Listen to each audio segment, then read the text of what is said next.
Riders on the storm, riders on the storm. Into this house we're born. Into this world. What inspired you and motivated you to do what you do now? Mechanic. Mechanic. A mechanic. Yeah. Well, I like taking things apart and putting it back together since I was a little kid. I always wonder what's inside things that makes them work.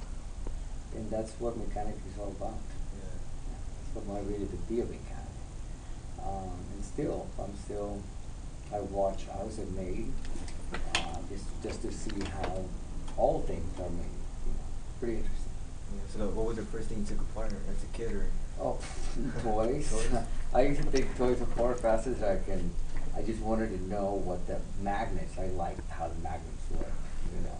I used to take all the little engines and motors and things and make my own devices.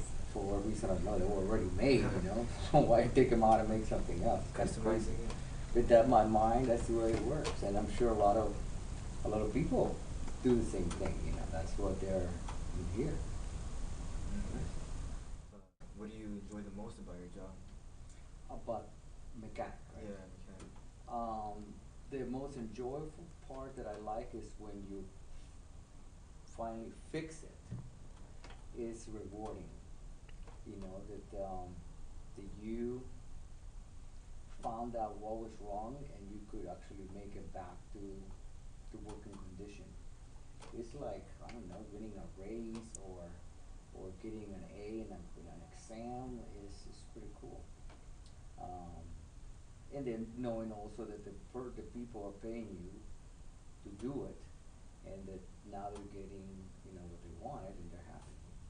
But it's it's rewarding to find out that you actually figured it out and did it, you know, it's pretty good. It's almost like a movie detective or something where you gotta find clues and do testing and find out what's going on. Yeah, pretty cool. What was the first car you worked on? The first guy I worked on, it was probably a 1966 Datsun. In high school, yeah, I worked in one of them, and I fixed it, and I didn't know how to drive, but I got in it and I drove it around the lot. I'll be too old to drive it, but anyway. Is there anything you dislike about your job, or? Dislike? No, the job, nothing in life is 100%.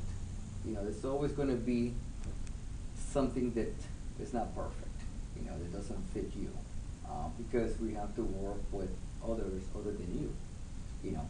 So, and there's always politics, you know, there's prejudice, there is inequalities, there is always some guy that gets everything and that doesn't deserve, and you might deserve something. But you can, so no job, life is not perfect. You just gotta make do with it and just roll with it, you know. Hey, it didn't swing your way, you know, it doesn't matter what you do, it's still not gonna swing your way. You can do something so it swings backwards, you know, you get mad and you go tell the guy something and then you're worse off than before. Yeah. So it's best not to pay too much attention of the things that does not affect you directly. You know, and that's a hang up that a lot of people have. They're always looking at the other guy. What's he doing? You know, what kind of jobs are they getting? Well, they're friends with the boss or whatever. Oh, they're doing it because they're this color or whatever.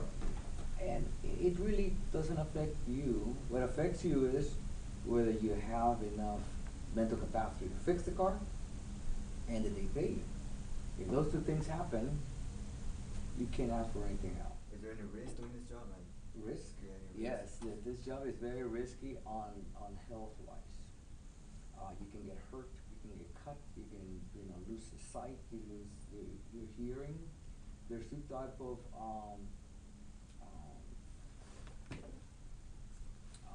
conditions. One's called acute, which is something that can happen to you really quick. Like, you know, something sounds really hard and your ear hurts for half an hour, or you smell something really strong and you pass out. But after that, you're okay. And that can happen. You know, there's all kind of noises, there's sparks sharks flying every. The other one is called, I forgot the name. It's a long term, you know, it doesn't have, you don't feel that you're getting it, but it's, chronic, it's called. It's happening every day, little by little, almost like smoking a cigarette. Okay. Yeah, I smoke a cigarette, it's not gonna kill me. Yeah. But when I do it for 20 years, then my lungs are shot, and it's nothing you can do to reverse it. Okay. So in the industry, you have to be careful because we deal with a lot of chemicals, with a lot of heavy lifting and exposures that could get either acute or chronic problems.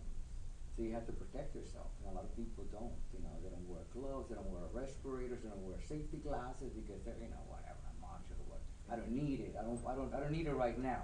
Well, you'll never need it until you're old and you go, I can't do the job anymore because I'm shot. You know. Yeah. So that there is a risk of doing a mechanical work, which we spell it out in our classroom, so you, as wanting to be in this profession, know about it and can do something about it. Have you ever been hurt or? Oh yeah, my nail is Oh, gone. yeah. I almost got my finger right off. I got all kind of scars, you know, where accidents are going to happen. Yeah. What you have to do is develop habits where you minimize the risk of accidents.